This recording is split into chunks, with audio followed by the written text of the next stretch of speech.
मैं इस सरकार को मुबारकबाद देता हूं, इसलिए नहीं कि 370-35 पे हटा दिया। जो विजनरी कहते थे मुझे पता नहीं, इन्होंने कभी दावा नहीं किया हम विजनरी हैं। ये शुद्ध देहाती लोग हैं,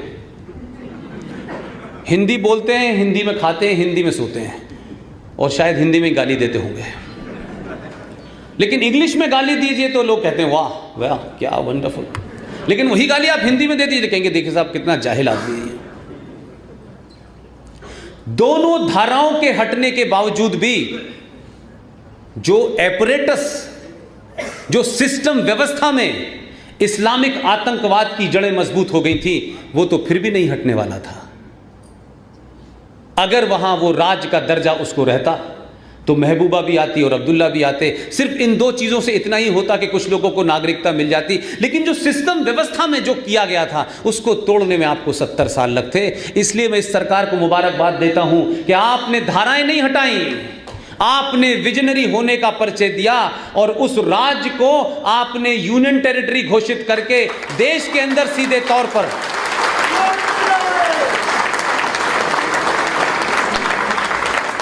अब समस्या यह है कि सत्ता चली गई, संविधान चला गया, जो झंडा था वो भी चला गया,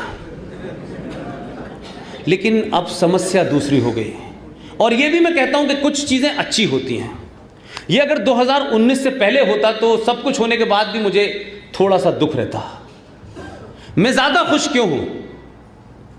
इसलिए कि इस यूनियन टेरिटरी घोषित होने के बाद, केंद्र शासित प्रदेश होने के बाद, अब जम्मू कश्मीर लद्दाख की गली गली मोहल्ले मोहल्ले की इंच इंच जमीन केंद्र सरकार के हाथ में है।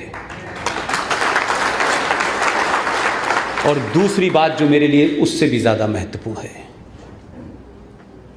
कि अब जम्मू कश्मीर की पुलिस गृह मंत्री देखेगा, उसमें भर्तियां कैसे होंगी ये भी गृह मंत्रालय देखेगा।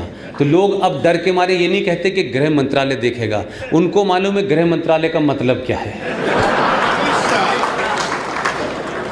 इसलिए ये फैसला इन दो फैसलों से ज्यादा बड़ा है। इसके न होने से आत अधूरी रहती है। लिहाजा फिर एक बार संविधान की तरफ लौटना चाहता हूं मैं। संविधान की उन दो धाराओं को उनका 40वां होने वाला है, 13वीं हो चुकी है।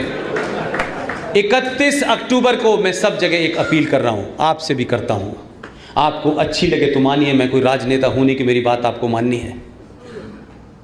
मैं सिर्फ आपसे वही बात कहूंगा जिसमें ना आपका कारोबार का नुकसान हो, ना आपको कोई अपनी पहचान का नुकसान हो, जो ना पॉलिटिकली इनकरेक्ट दिखे। 31 अक्टूबर को जम्मू कश्मीर में यूनियन टेरिटरी घोषित होने के बाद लेफ्टिनेंट गवर्नर सीधे कंट्रोल में वहां जाएगा। उस दिन से जम्मू कश्मीर में केंद्र का शासन लागू होगा, ये बात नहीं है। 31 अक्टूबर की डेट भी आपके दोनों लोगों ने, वो कब तय करते हैं, कहाँ तय करते हैं, ये भी लोगों को पता नहीं चलता कि मीटिंग कहाँ होती है। उन्होंने तो ब्रजपात कर दिया इनके ऊपर, उन्होंने केंद्र शासित प्रदेश तो घोषित किया है, लेकिन जब इतिहास में लिखा जाएगा तो उन्होंने 31 अक्टूबर की डेट चुनी है कि हम उस दिन करेंगे जिस दिन सरदार पटेल पैदा हुए थे।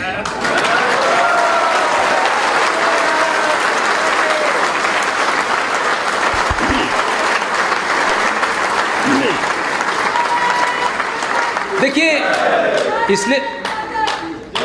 इसलिए मैंने कहा कि आप जो करके जाएंगे इतिहास उन्हीं डेट को पढ़ेगा। जो लोग सरदार पटेल को भुलाना चाहते थे और इस देश में 300 से ज़्यादा स्कॉलरशिप, खेल की स्कॉलरशिप, वो कौन सा खेल उन्होंने खेला था जिससे इस देश में खेलों का सबसे बड़ा पुरस्कार राजीव गांधी खेल रत्न अब आप सोचिए थोड़ी देर के लिए, ये हमारी कमजोरी थी। एक नाथूराम गोडसे के कारण हम पूरे जिंदगी शर्मसार हैं, जिसमें हमारा कोई रोल नहीं। हमने कहा उसने कृत्य किया, उसने कहा मैंने मारा है, गलत मारा है, सही मारा है, कोर्ट सजा देगी, मैंने सजा ली और वो फांसी पे चढ़ गया। वो आपकी तरह भागा नहीं। लेकिन जिनके नाम से राजीव गांधी खेल रत्न हैं, उन्होंने खेल क्या था कि इंदिरा गांधी की जब हत्या हो गई थी तो भारत के राष्ट्रीय चैनल दूरदर्शन पे वो अवतरित हुए और पहली बार उन्होंने अंदर जनेऊ नहीं पहना, अपनी बंडी के ऊपर जनेऊ पहन के आए। ये विजुअल हैं, ये मेरी कही बात को यकीन मत कीजिएगा, जाके ढूंढ लीजिएगा। दूरदर्शन पे राजीव गांधी का जब वो आप भाषण सुनेंगे तो राजीव गांधी को बताना था कि मेरी माँ को मारा गया है, अब मुझे झेलना, मैंने भी जनेऊ पहन लिया है। उन्होंने जनेऊ ऊपर पहना, ये वाला अंदर पहन रहा है। तो आप सोचिए कि जिस प्रधानमंत्री के पद पे बैठे हुए आदमी ने दूरदर्शन के ऊपर आकर के ये कहा हो कि जब कोई बड़ा पेड़ गिरता है तो थोड़ी जमीन हिल जाती है, उस जमीन के हिलने में देश भर में हजारों और दिल्ली में 350 सिखों का कत्ल को जस्टिफाई किया गया। उस आदमी के नाम से खेल रत्न है। इस खेल के अलावा कौन सा ऐसा खेल खेला कि न सिर्फ उनको इस बात से नवाजा गया कि राजीव गांधी खेल रत्न दिया जाएगा, उनको भारत रत्न भी दिया गया। ये पूछा किसी ने कि कौन सा राजीव गांधी का ऐसा कंट्रीब्यूशन था कि उन्हें भारत रत्न भी मिला। और आपकी विचारधारा के और राष्ट्रवादियों में से कोई अगर कोई बात कह दे, ओहो, शाम तक माफी मलवाती पड़ती है, पूरा देश आपके पीछे लग जाता है। देखिए इसने क्या कह दिया साध्वी प्रज्ञा ने। अरे जो तुमने साध्वी प्रज्ञा को दिया था वही लौटा रही है, उसने क्या कह दिया।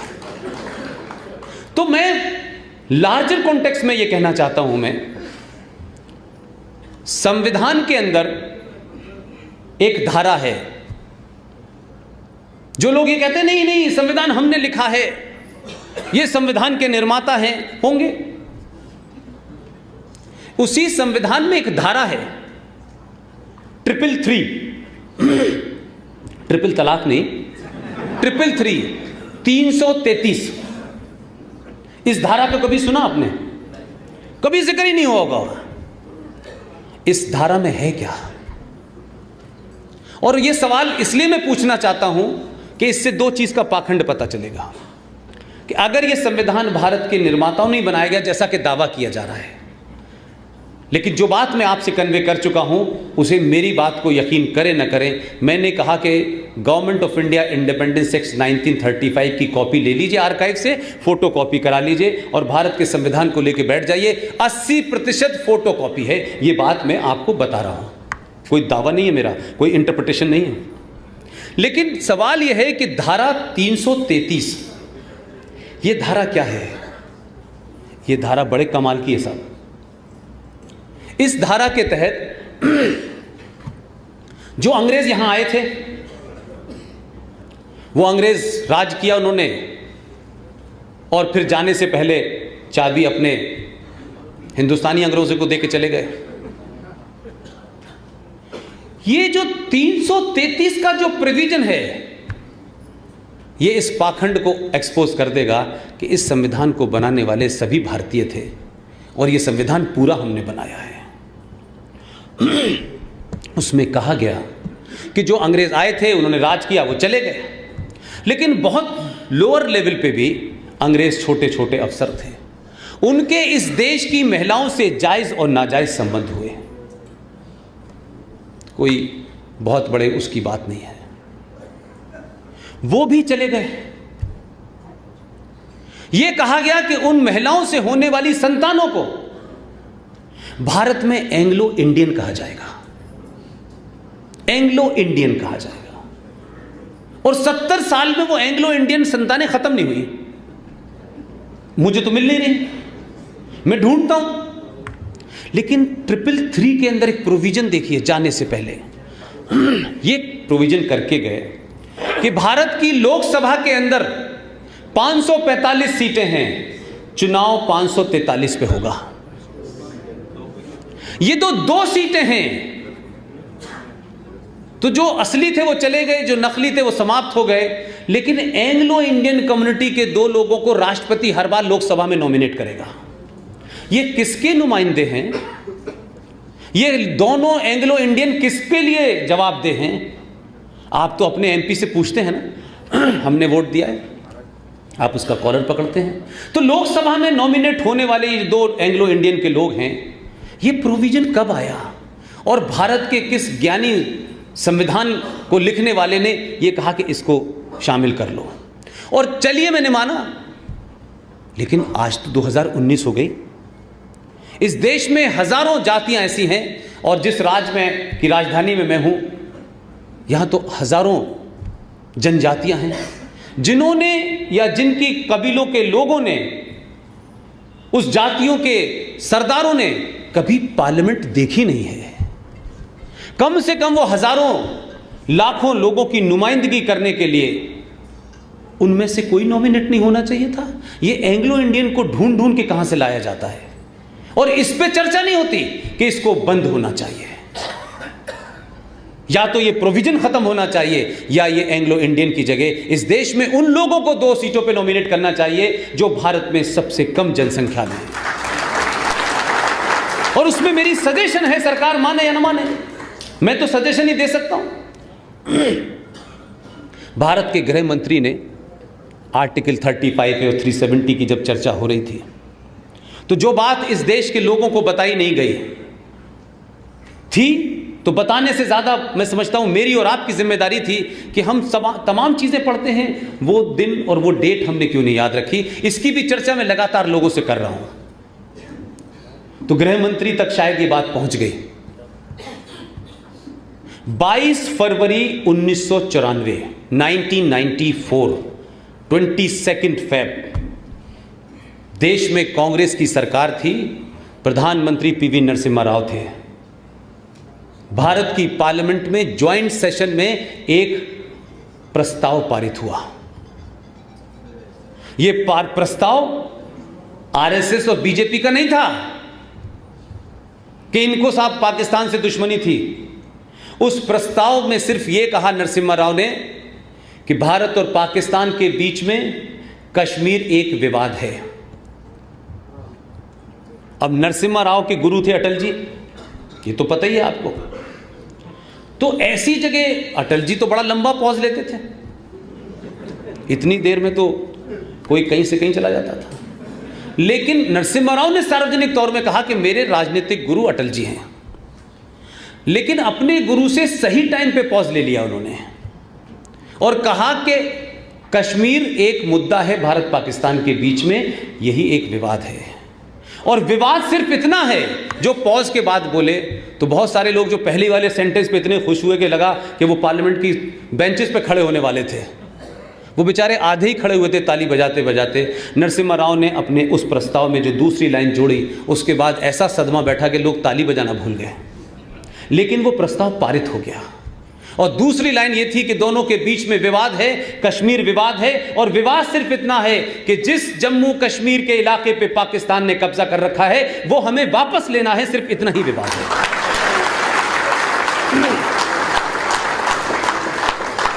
देखिए, जो लोग पार्लियामेंट में हैं, पहले वाले लोग सो जाते थे देवी गौड़ा की तरह, इस बार के जो लोग हैं वो सोते ही नहीं हैं। लोग ढूंढ रहे हैं ये सोते कब हैं।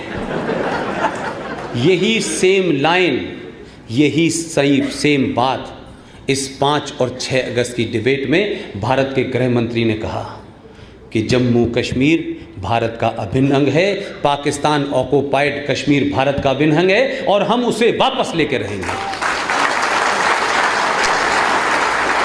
अभी तो सिर्फ कहा है, अभी सिर्फ कहा है, कुछ करा नहीं है। लेकिन आपकी शैली काम करने की जो 5000 साल पुरानी थी, उसका परिचय जरूर दिया है इस 37 को हटाने में। उससे ये मिलता तो है कुछ कि बात कुछ उस तरफ जा रही है। ये ढंडोरा पीट के नहीं होगा कि हम दाऊद इब्राहिम को लाएंगे जैसे सब्जी मंडी में मिल रहा है, लाया वाया कोई नहीं। ये बहुत सारी बातें। आप काम कैसे करना चाहिए, सत्ता कैसे चलनी चाहिए, देश कैसे चलता है। मैं किसी की तारीफ नहीं कर रहा, लेकिन अगर किसी ने अच्छा काम किया है तो उसकी पूरी ताकत से तारीफ करनी चाहिए। मेरा कोई डायरेक्टली इनडायरेक्टली संबंध नहीं है, लेकिन आप देखिए कि इस घटना ने पाकिस्तान के अंदर परेशानी क्यों पैदा की है। इस पूरी घटना से जम्मू कश्मीर के बारे में जो लगातार सुबह शाम कहा जाता था, नहीं बातचीत से हल होगा, बातचीत से, ये दुनिया की सबसे लंबी बातचीत चल रही है 70 साल से। और बातचीत में बातचीत क्या करते हैं, बात क्या होती है और चीत क्या होती है, मुझे समझ नहीं पा रहा। कौन से शब्द नए प्रयोग होते हैं, कौन सी नई भाषा बोली जाती है। अगर उस ड्राफ्ट को निकाले तो भाई इस बार क्या नई बात की थी तुम लोगों ने, वो ढूंढेंगे तो आपको समझ में, लेकिन बातचीत चल रही है। बातचीत से हल होगा क्या? इन्होंने कहा कि बातचीत से जो हल होगा वो हमने हल कर दिया। आपने हल करा है तो संकट क्या है कि जो उनके प्रॉक्सी थे,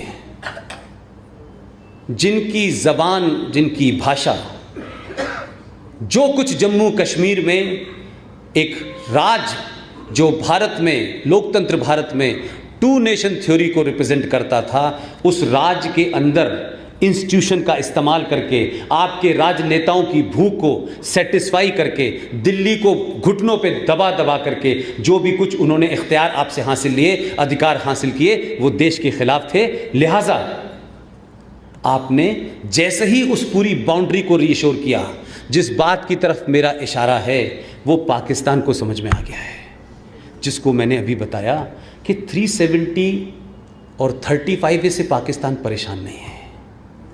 जो उसके प्रॉक्सी बैठे हुए थे, जो हुर्रियत की शक्ल में थे, जो मूसा की शक्ल में थे, जो महबूबा और अब्दुल्ला की शक्ल में थे, जो वही बोलते थे, जो ये तय करते थे भारत सरकार को कि आपको पाकिस्तान से बात करनी चाहिए।